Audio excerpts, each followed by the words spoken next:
Hey there, are you ready to build a fitness business that becomes a true income producing asset? Then I welcome you to the Fitness Business Freedom Show, brought to you by Fitness Revolution. I am your host, Justin Hanover, and we have over 15 years of experience building thriving fitness businesses, and we are committed to sharing our knowledge and expertise with you.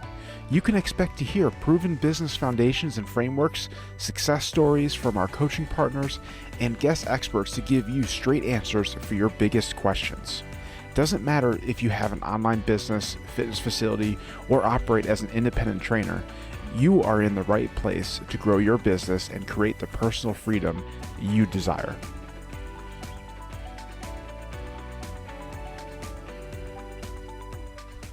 Welcome to today's episode. I'm your host, Justin Hanover, success coach with Fitness Revolution. And before we dive into today's guest, I want to share a little bit about what you can expect to hear and who I have joining me. So today I have the pleasure of speaking with Joe Rouse. Joe was born in Bern, North Carolina, and moved to Wilmington when he was 5 years old. The most important aspects in his life are God and his family. He has a beautiful wife, Melody, and they have 2 sons and a daughter, Aiden, Noah, and Bella. Outside of God and his family, he has devoted his life to learning about health, fitness, and the human body. All education aside, he loves what he does, and his main focus at this point in his career is to create careers for those who are part of the BFP family staff. If he can create an amazing experience for them, from systems, accountability, and leadership in place, they will be bought in and create an awesome experience for the clients. So with my conversation with Joe, he held nothing back and shared the good and the bad through his journey till this point. He has achieved what most desire by opening up a second location and doing it successfully. We break down how he knew he was ready for this, to take the plunge into opening up a second location, to his marketing tactics that allowed him to get up to 100 new clients in under 6 months for the second location. This will for sure be a conversation you will receive some great value in, and one you don't want to miss. So with that being said, let's go ahead and bring Joe on. So today's episode is brought to you by Fitness Revolution. So you started your fitness business, you've been in the game now for a few years. You might have even seen some good growth over those years, but now you feel stuck. You feel like the momentum you once had just isn't there, and you don't know how to get it back. Should you be focusing on your marketing, your sales, or your team? What is the next bottleneck to focus on that will allow you to break the chains holding you back? That is a great question, and one of the biggest skills as an owner is to be able to understand and identify the next big issue that's keeping your business moving forward.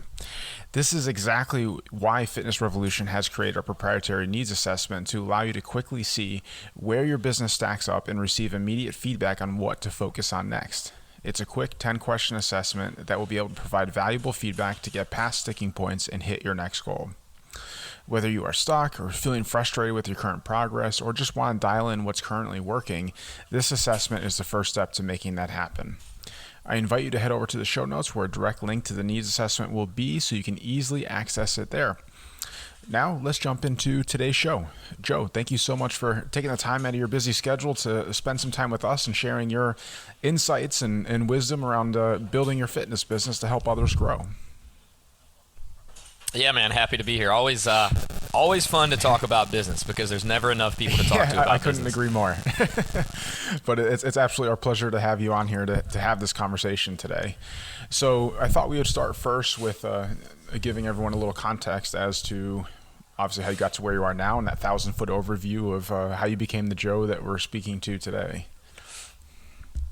Yeah, so we, back in 2013, was working for a facility where I ran a wellness facility for older adults. And I knew that I wanted to open my own business. Had a conversation with my grandfather one day. We were sitting down at lunch, and essentially he offered me 4 months rent-free to try out opening a business in his shopping center. And he gave me $500 to buy some equipment, which I bought from this really shady guy in this really shady area, used equipment, and went with 1 session a day, group training at like 6:15 p.m., and had one guy with me from the very start who worked for me at the other facility. And from there, just slowly kind of picked things up. And pretty early on, actually got involved with FR.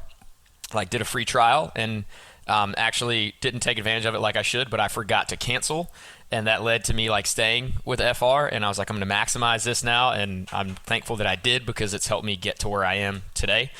But moving forward from there, you know, we started out in a really small spot. We had an opportunity like within 6 months to go a little bit, just to like 2 units in that shopping center.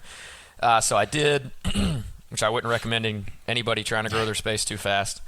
But we went with it, and because we were just in such a small space.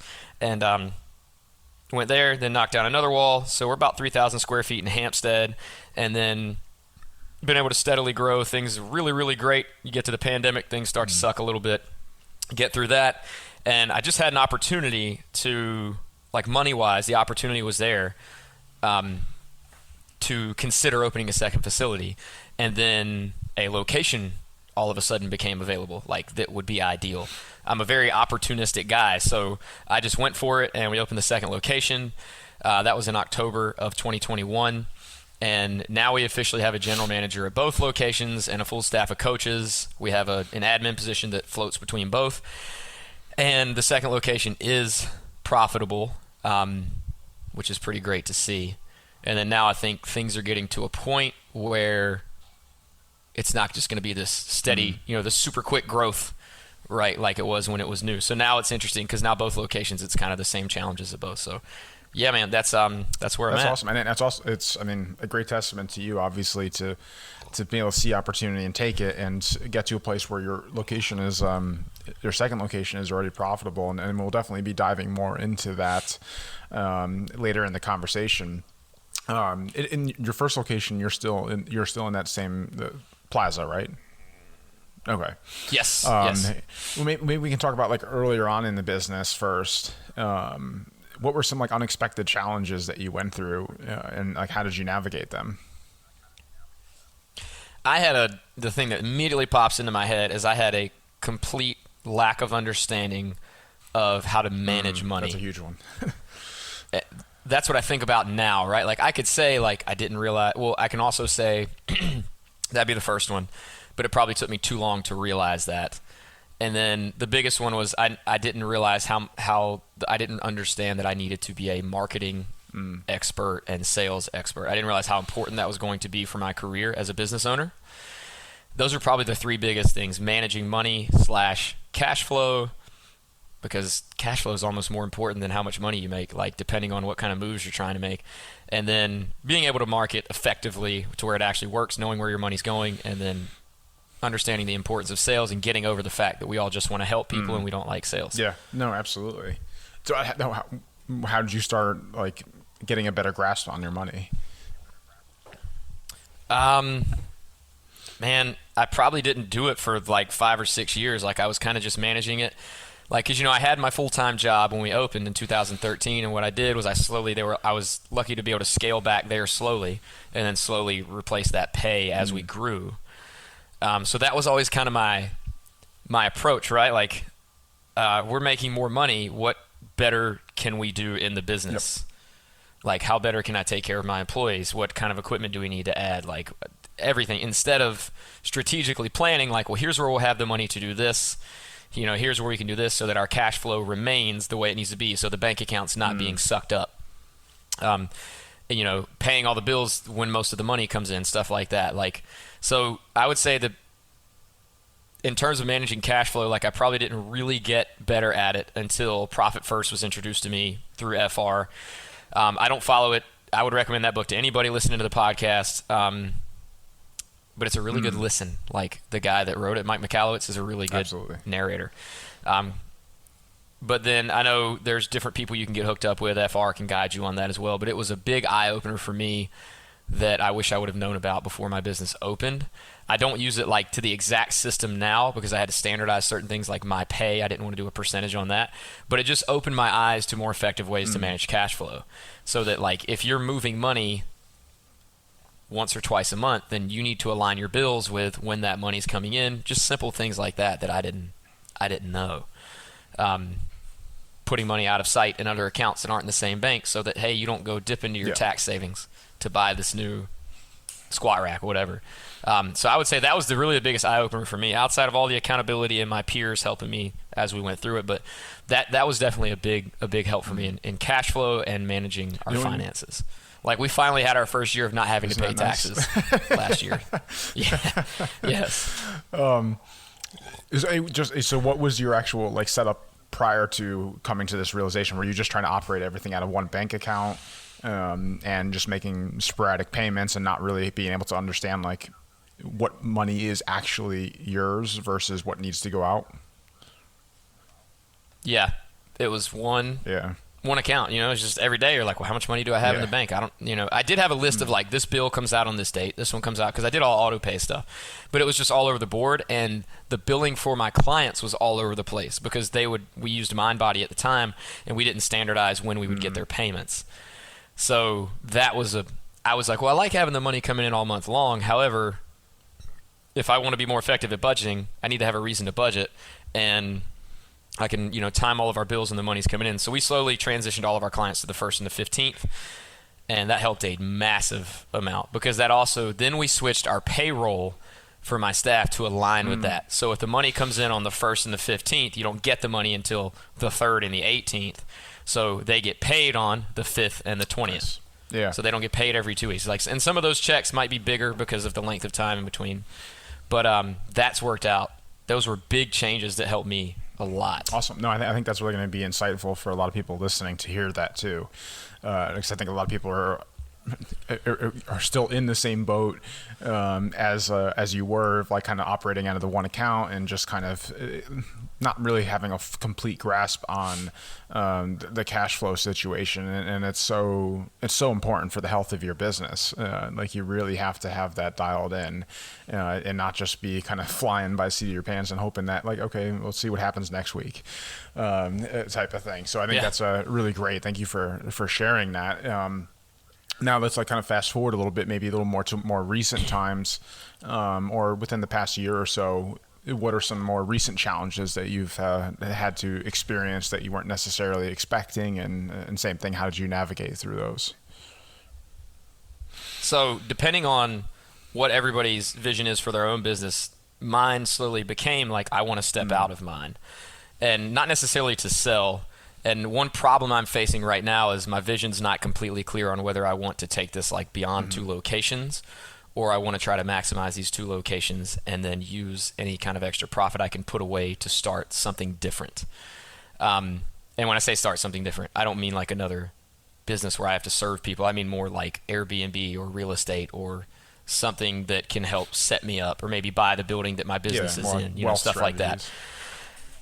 Yes, that's where my head is these days. But what I didn't anticipate was, it's fun to talk about that stuff, but when you actually start transitioning out of being like the guy or the girl or the coach, like, and you have to back out and then empower others. I've always loved empowering others, but it's really hard. And this is something I'm going through right now, because I have, for the first time in my life, I'm managing managers at 2 different locations.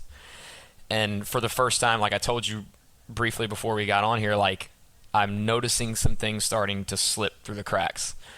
And I've had a lot of personal stuff going on lately that's led to me not having my head in the game effectively for just about the last month and a half or so. And it's reawakened me to how important it is that I make sure I manage these 2 general managers the right way, so that things don't slip through the cracks. So that's my biggest challenge. One, not being the guy and being okay with it. And that leads to also not wanting to come in and like rescue things. So a great example is, I got feedback on a coach last night from somebody. The way that they coach is essentially like, they're just kind of a sarcastic person, and they just said a few things here and there that I don't think represent our business well. It really wasn't anything crazy, and this person's a phenomenal employee, but I immediately want to be, I'm like, okay, it's feedback time. Like, I need to go talk to this person, but I can't go over my general manager, even though he doesn't have a lot of experience in that yet. He has to do that. Yeah.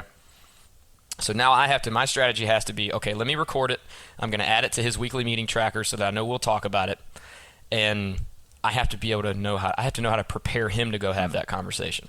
And that's a hard thing for me to do. I mean, it definitely, it takes a lot of self-control and patience to let that happen, because like this is, I mean, it's definitely a long-term vision and mindset to be able to, like you said, like kind of restrain yourself and not feel like you have to be that one to get in there and be in the trenches making things happen, when that's obviously not in alignment with your goal of being able to allow the business to fully run without having you do anything with the day-to-day operations.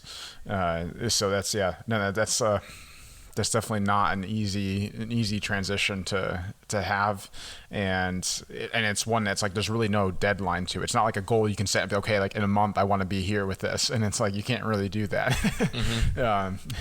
You can't, and it's like goes against our nature as entrepreneurs, right? Like it's been a lot more anxiety inducing and stressful than I ever thought it would be. Letting go of things, doing less is probably the hardest thing I've ever had to do. No, absolutely. Because I mean, you're so ingrained up to this point to kind of essentially grind and like push and like be the one like making things happen, and now it's more about keeping yourself away from the business.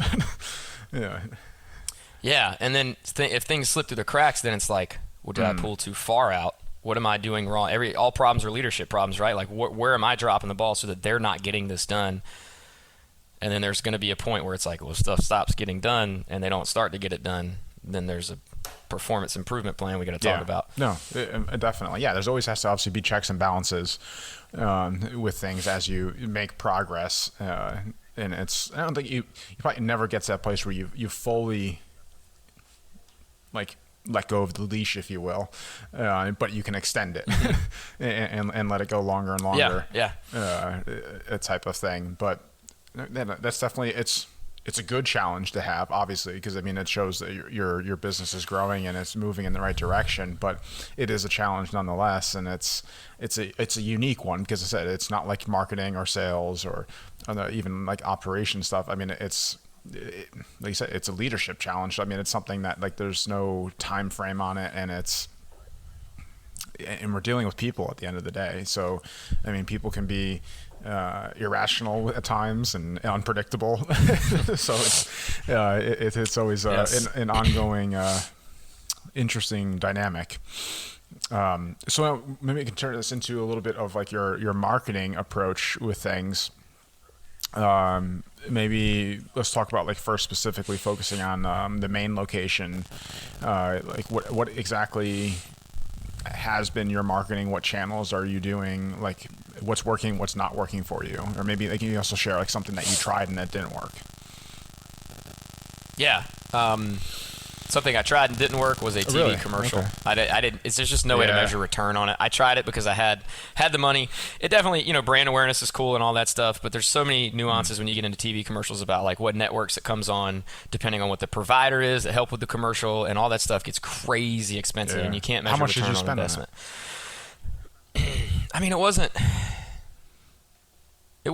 a ton. I mean, it was like $500 per 30-second spot to get them to come in and take pictures and to create it. So like I was okay with that. I mean, maybe the return on investment, you just can't measure the return on investment. But if I wanted it to play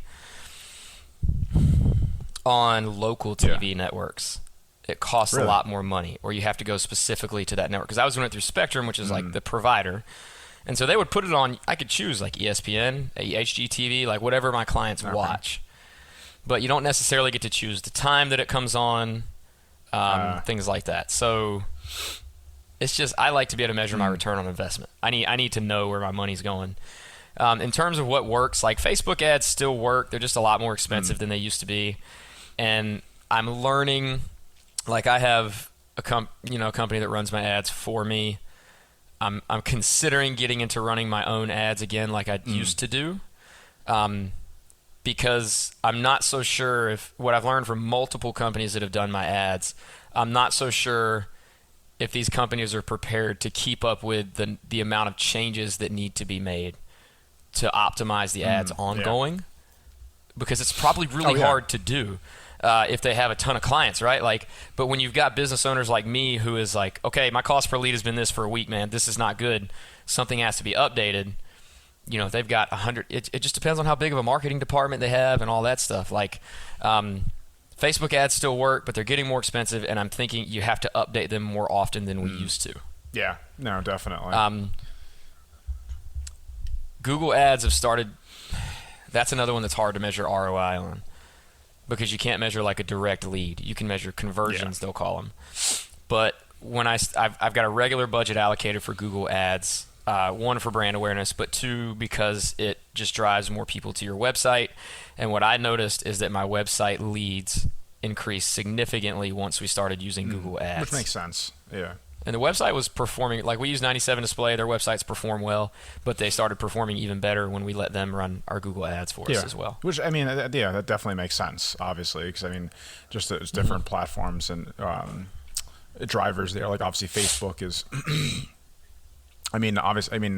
social platforms in general just want to keep you on their platform versus, obviously, Google, where it's designed to get them to your platform, your website. So that definitely... It makes sense. Do you notice a difference in quality of lead? I would like to say theoretically website leads are always higher quality. And, that's how they would sell Google ads to you. I really have to go back and dive into my stats. I've got them all. We started running Google ads last year, but I don't think we ran it to like the second quarter. But I've probably got enough data where I could go back in and just look at conversion rates. I'd like to say they're definitely higher quality. I mean, because at least they've checked out your website and they've theoretically they sought you out by going to your website. So yeah, no, definitely. That should technically qualify them right there. Yeah, I mean that is definitely kind of like another big difference between social, whereas like obviously it's disruptive marketing. Like no one's going on Facebook to look for your service. You have to disrupt them in their pattern, whereas obviously Google, they can't see anything unless they search it. That definitely is a big difference there. And what are you finding? Like, what type of ads are you running that are like for Google and Facebook that are getting responses? Google, I'd have to go back and pull it up because I'm much more hands off on that because I don't have as much of an understanding of how it works. They generally, we're playing around with semi-private training ads right now, and but generally they push them. They've got specific words that are important for searches, and they optimize based on how the ad's performing. And I guess Google tells them what words they could take off, and then they can add other words to try out. We're actually taking a more targeted approach because the goal with 97 Display or Everflow that they want to make it more of an ROI measuring tool where you can actually see leads that come from it. So what we're trying to do is use more qualifying words on the Google ad. So less gym, workout, trainer, and more group personal training or words like that, more specific keywords, so that theoretically they should be a little more qualified. Yeah. But anytime you do that, volume decreases, right? So like, you asked me about do they seem more qualified through the website or through Google Ads? Like if I really think about it, I'd have to say yes to that because the volume of leads is significantly lower on our website as compared to something like Facebook. But it's conversion rates are at least similar. I'd have to go back in and pull up my numbers. But they're probably better. Better. And what about is there any other marketing channels that you're tapping into outside digital or?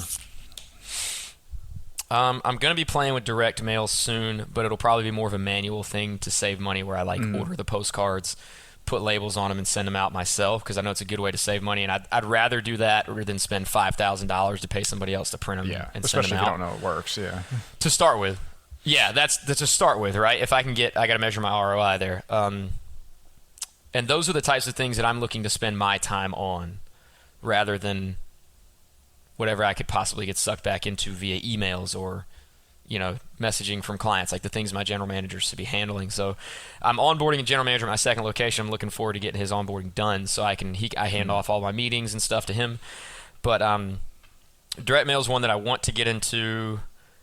Bring a Friend quarterly has done amazing for us at the new facility. If anybody's opening another location, run Bring a Friends like at least quarterly because everybody's super pumped and wanting to bring their friends at that initial part. Like we might get 25 to 30 Bring a Friends in a 2-week period from our new location as compared to like 10 to 12 at our location that's been around for 8 years. Yeah. So that's been a big one. Those are my main like marketing staples. I think I've simplified and kind of decreased a lot of things over the years. Do you do marketing, especially email now marketing? having 2 locations? Yeah. Oh yeah. We send out emails at least every week. We have a newsletter, but we also send out some content. Definitely have consistent content going out via email. That's not one that I've ever put outside of the content. I've not put enough. That's something eventually I'd like to revisit to put more effort into systemizing to be able to measure ROI a little bit better. But it's so cheap anyway. You know what I mean? You pay like $30 a month. So, yeah. Excellent. Those are the main ones. Yeah. I mean, we have a ton of automation through Zen Planner too that do help with referrals that we've set up. Okay. What's that about? Just all the things that go out after when somebody's on one of our jump starts for 28 days. Like there's emails that they get. We can send a ton of emails out via Zen Planner that way, and there's offers in there. Usually we can close that sale within the first 1 to 2 weeks if they answer their email. We close a lot because of those emails, so I guess that could be counted as email marketing. Yeah. And there's other automations that we send out, like just asking them to give us reviews, other periodical things like to push referrals, stuff like that. And then text messaging. I didn't mention that. So every 4 months, we have a task that goes to our admin position in Zen Planner. It comes up, says, time to reach out to all of our leads that did not convert from 4 months ago. And there's a report they can pull that shows all those phone numbers, and then we send out a mass text message to them to try to get them back in the door. Nice. How has that worked? Yeah, I mean, let's say we do it once a quarter, roughly, right? So I would say we probably get 1 to 4, maybe we get 1 client a quarter to come back in the door out of it, like at our absolute best, I would say. That was also a big resource when we opened the second location too, texting former clients like that. That led to probably like 3 to 10 new clients at the second location. Nice. That's what it's about. It's like all those things add up, and they all come together. Yeah. And that's where I think like some people, if you're listening and thinking that you have to have like your home run like marketing channel that's bringing in whatever 20 plus people a month, like no. And if anything, it's very fragile because obviously if that ever stops, then what? So it's much better to take the approach like Joe's been doing with like multiple different channels where you're getting whatever 5 to 10 people from each channel, all pooling together. It leaves you a lot less vulnerable and stronger than because as we experienced this past couple of years, things changed, and the last thing you want to be doing is relying on one source. 100%. Especially, I mean, we all remember like Facebook and Instagram went down for like a day or two. Oh yeah, not that long ago. No, definitely. And there was a period too where a couple of years ago, I think like Facebook went like hard at gym advertisements, like anybody using any type of free stuff, whatever, in their advertisements, and like either shut their ads accounts down or really suppress their ads. So people were freaking out.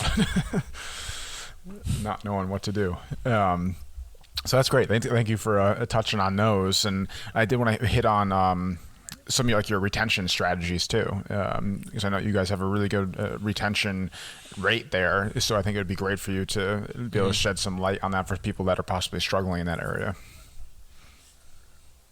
So this is an area where I've tried to simplify as well, and there's some things I'll probably forget about.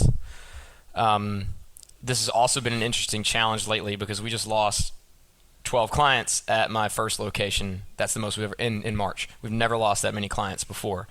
So that's where I was talking about. I think some things are slipping through the cracks that I've got to make sure aren't. But my general manager did just tear his ACL and all kinds of stuff. So he's a little bit challenged.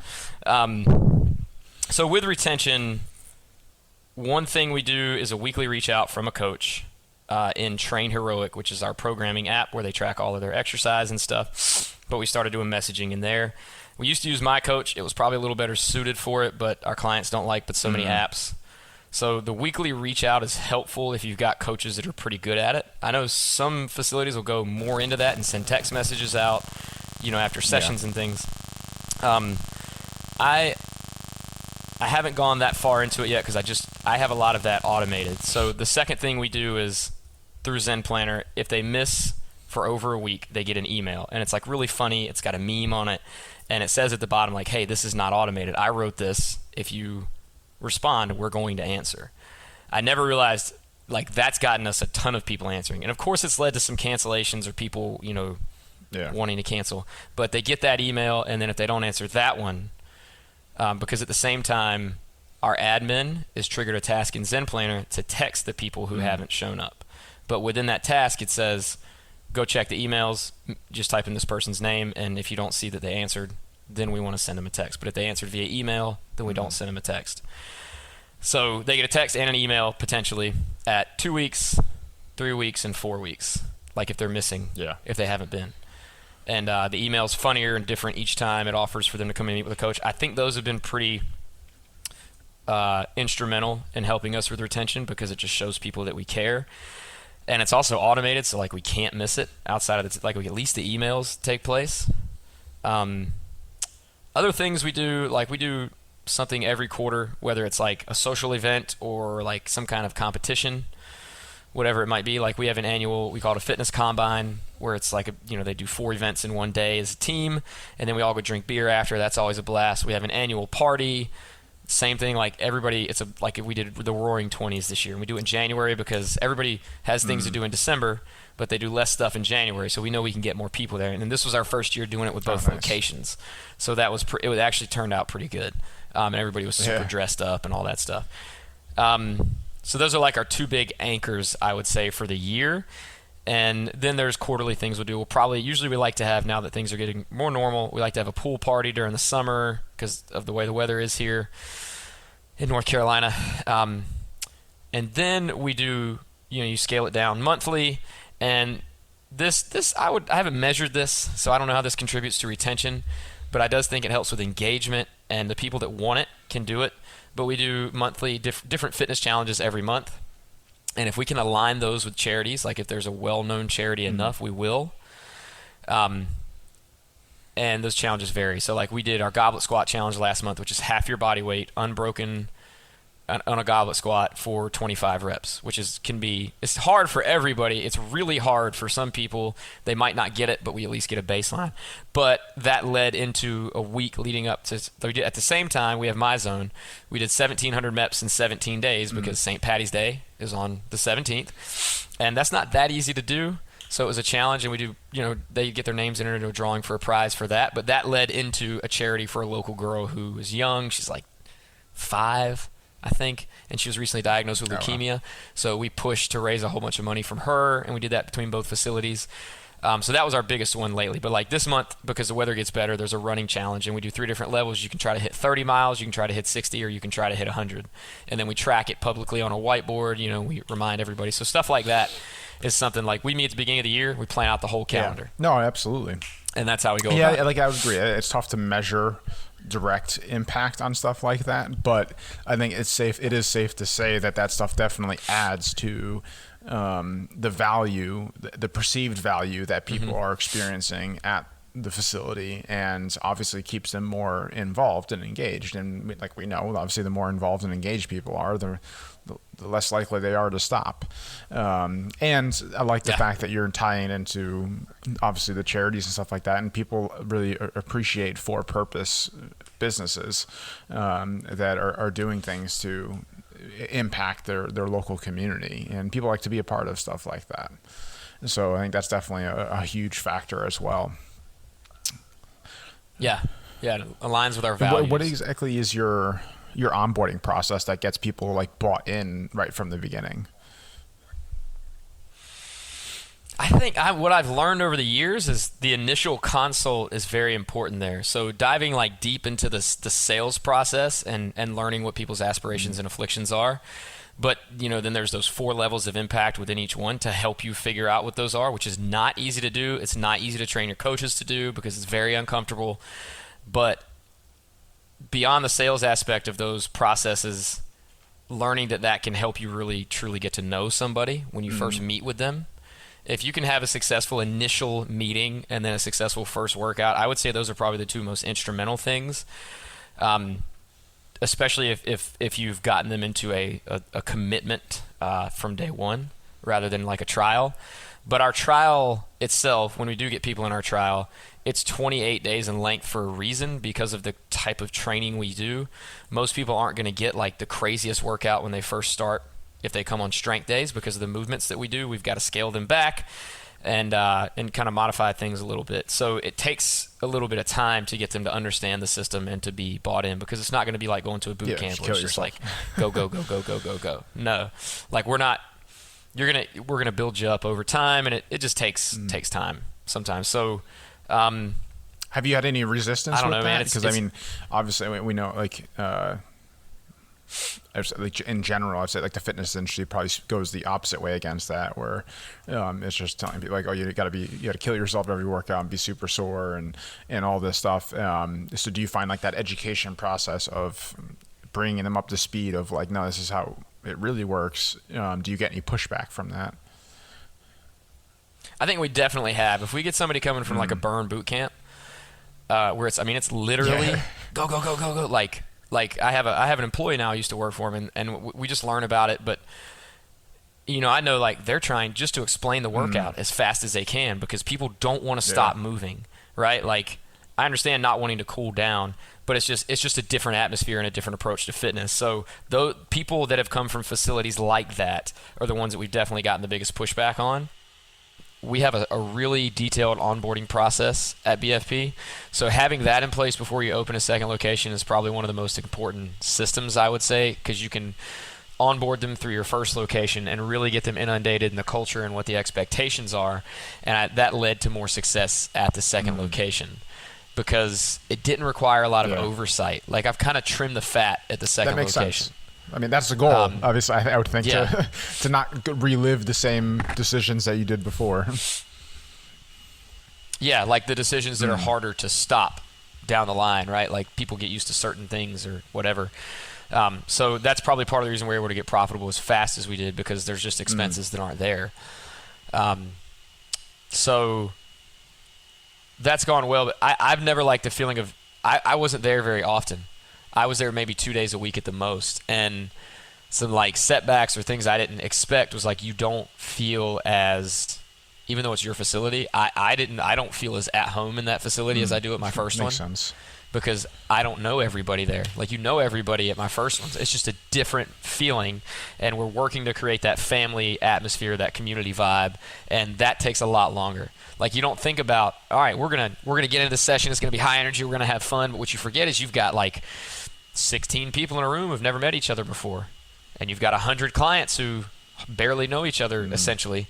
And so it's not like they're coming in all just talking it up and having a great time. Like you have to really force and foster the community aspect of it for pretty hard to get that to start going. No, that makes sense. And I think it also is, again, a testament to what you said before of why the Bring a Friend has probably been working so well for the second location. I'm sure it helps foster that community right away as well. Mm-hmm. That, and I'm learning that, so my hope was to essentially have a marketing calendar for each facility, but the way that I've been starting it is almost like just duplicating the marketing calendar from the first one. That's not always... I'm learning I'm not going to be able to do that completely, and I'm not going to be able to have this one big happy family like I had hoped to, because they're only 20 minutes apart, 20 to 30 minutes apart. They need to each be their own entity, because like the people at the second location, because they're not 6 years into this thing like my other clients are, 8 years into this thing, they're not, like, oh, let's go do this with people I've never met before at the other facility. Like, you're just not going to get the buy-in right away. So as far as like having events and things like that, I'm leaning more towards having separate events for each facility, even like, and maybe not even doing the same thing at each facility. My clientele's a little younger at the second one. Yeah. A little bit, like 5 years maybe. So just acknowledging some of those differences. No, that really makes complete sense, because I mean they're at completely different parts of their journey with you, and obviously the ones that have been with you a lot longer. Yeah, I mean, their perspective on things is a lot different than the people that just started.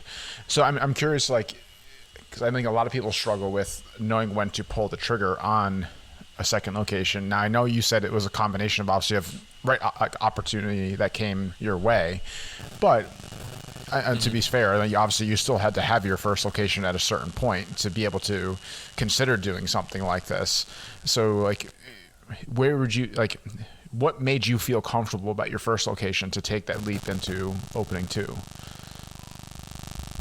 So having a staff that I trusted very, very heavily, and then having several, like I feel like I can never say all of our systems are in place, because there's always, you can always update systems, you can always improve systems, you can always add systems, and then you got to test them out to see if people are going to follow them and if they're legitimate. But we had most of the most important systems in place, as well as automations, and I knew a lot of that stuff I could almost like flip a switch and it would work. Now I'm, it's imperfect action. Now I'm dialing in some of that stuff, like little things like when people at the second location get an email that says like, hey, just wanting to check in, see how your first month has gone. Thanks, Coach Joe. It doesn't need to say Coach Joe anymore, because we have a general manager there. And so those are little things that now I'm kind of dialing back, because really that just causes confusion and inconsistency. But we had systems good enough to where they worked, like sales systems good enough so that they worked. Marketing systems to bring so we had the marketing systems to bring the leads in, and we had the sales system and the follow-up system to back it up. The people in place, all that stuff. So that was really important. You have your marketing plan, and then if your marketing plan works, you've got to have the follow-up system in place to get those people in the door, and then you have to be able to meet with those people once you get them in the door and sell them. So those are very, very important systems to have in place if you want to grow the facility. And then I had people that I trusted. I knew I didn't need to spend as much time at location one. Yeah, that's huge. I knew they could implement, and I had an employee that I had for 8 years. He's my general manager there now, and he doesn't run things the same way I do. He follows the systems, but he is very, very disciplined and trustworthy. And those were like the two big things in, Good to Great. If anybody's ever read that, the biggest consistent thing between the businesses that went from good to great was their leaders were well disciplined. It wasn't like they were articulate. They weren't good at cheerleaders, getting the crowd pumped up. They were just very well disciplined. They executed the things they needed to do on a regular basis, and that's what got them from good to great. Yeah, absolutely. Yeah. So I decided to roll with it. And that's something that you really can't instill into somebody, at least not in any type of time frame that would be reasonable. So yeah, that's definitely a huge quality, because at the end of the day, obviously great businesses are built on discipline and consistency and doing the same thing over and over and over again, and because that's ultimately what allows you to see where there's kinks in the chain, because if you're constantly doing new things or inconsistently doing things, then how do you understand where the issue is? That's valid. That's very valid. So I think that's fantastic that you have somebody that's able to execute in that manner and bring consistencies to it, which I'm sure has obviously brought to light for you, like you said, where some things are possibly falling through the cracks, but you're able to identify those pretty quickly because of the systems you have in place and the consistency that's being executed on them. Yeah, that's it, right? Knowing things are falling through the crack and then being able to hold people accountable to fixing those. So with the new location,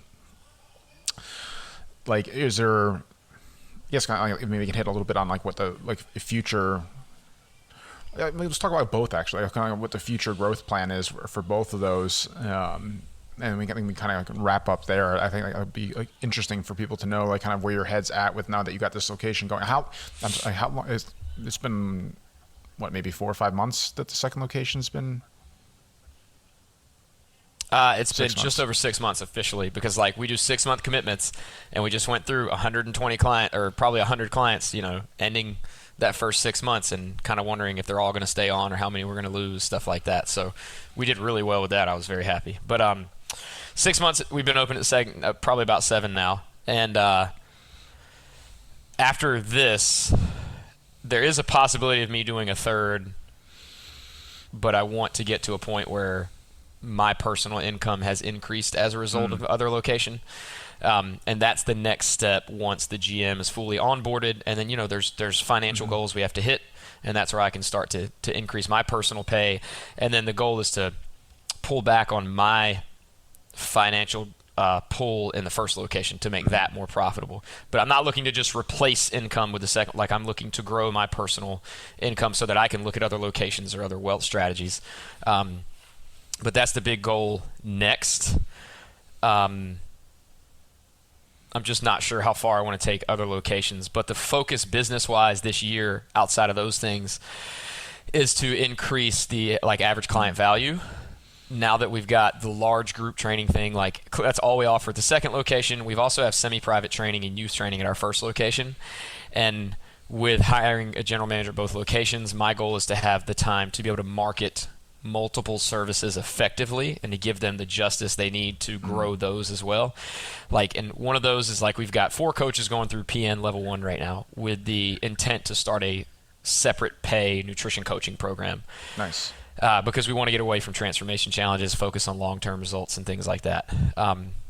So that's where we're headed, and also increasing the semi-private client count because it affects our bottom line faster, which allows me to promote employees, give more hours, give more pay, take care of them, provide careers, healthcare, all that stuff. So that's the big thing. We're kind of at a good spot community-wise, family-wise in the first location with the number of clients we have. So focusing on how we can help the clients that we have there and to potentially grow revenue by doing that. And then in the second location, slowly adding some of those services once we hit certain financial metrics there. Yeah, no, I love that. And I think the biggest thing, I love the consistency in the way that you talk is just how you're so focused on long-term vision. And your decisions, I can see, tell obviously are coming from that perspective. And that's clearly obviously a testament as to why you've been able to build a very strong business. It's one to obviously even go through what we went through in the past couple of years successfully because of your focus on the long term and not just getting so stuck in the emotions of the moment, if you will. And that's where a lot of people can get wrapped up too much into. It's very easy to get wrapped up in that. And there's times where I'll get wrapped up in it, and that's when I realize things are stagnating. I hate stagnation. Even though that's part of the journey, that's when I really know I got to make sure I don't break things just to fix them, but I have to make sure things are going where they're supposed to go. That's fantastic. Thank you for sharing that. But obviously, I've been really enjoying this conversation with you and kind of going along the journey even deeper with you.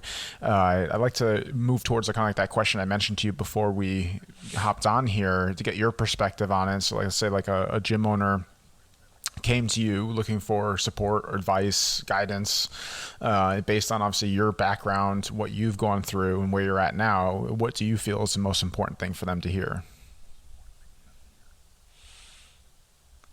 The most important thing, I mean, you gotta have people to go through this with that are business-minded people that are outside of your business.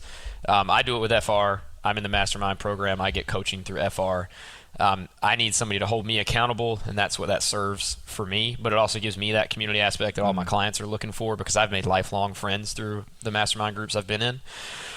And I think those things are very, very important. They're not always easy to afford right out of the gate, but you will, if you maximize your involvement, you will get return on investment with that. So I would say that might be the most important advice I could give somebody is to just get take a dose of your own medicine and get some coaching. Especially if you're new to it, if you haven't been studying it or you haven't already had a business. No, definitely. And I think what you said before too is to add to that is it's not even so much always about the tactical information that you get. I think it's just the having access to be able to talk through things with somebody that gets it. That's huge. That's big for me, for sure. So I think that's a powerful piece of advice there. And if you're the one listening to this that needed to hear that, there you go. So now you know what you need to focus on and making sure that you're putting yourself in the right circle that's going to facilitate your growth and development for the future. But I just wanted to thank you again, Joe, for taking the time out of your day to spend it with us. And we really appreciate everything that you're doing, obviously, in the industry and for your clients. Yeah, man. Happy to be here anytime. And for anybody that wants to continue this conversation with you and maybe pick your brain on the multiple locations or different strategies that you talked about in this conversation, where's the best place for them to reach out to you? I would say email. Don't do social media because that stuff gets lost sometimes. Just do info@bfpnc.com, like information, info at Breakaway Fitness Performance North Carolina.com. Is right if we put that in the show notes for them to connect with you? Perfect. Yeah. So we'll be sure to have the access to his email in there so you guys can easily reach out to Joe. And again, as we always say, I hope you do, because that's where opportunities come and doors open up when you put yourself out there. And with that being said, I obviously just want to leave, before we leave, thank you, the listener, because obviously without you, we wouldn't have a show. So we really appreciate you showing interest in wanting to look for ways to improve your business and different resources to do that. But as we always say too, it's not just about listening and taking in, it's about applying and doing. So I hope you've taken something from this. If you didn't, like, re-listen to this episode, take notes, put an action plan in place of what you're going to do from this. Even if it's one thing, do it. Like, that's how you grow and make progress, and that's how information sources like this become actual valuable assets and not just collecting the digital dust. So that being said, thank you so much for your time again, and we'll see you on the next episode of the Fitness Business Freedom Show. Take care. Thank you so much for listening to today's episode on the Fitness Business Freedom Show. On behalf of Fitness Revolution and myself, we are thrilled you are looking for ways and resources to move your business forward, and we are honored to be that source for you. If you would like to receive more business building support from us, be sure to head over to the show notes and join our subscriber list and stay on top of all the industry insights that matter most to you. Now, before I close out today's show, if you found this episode beneficial in any way, I just ask you to leave us a simple review to help other gym owners find us and discover this show. Thank you so much, and I will see you on the next episode of the Fitness Business Freedom Show.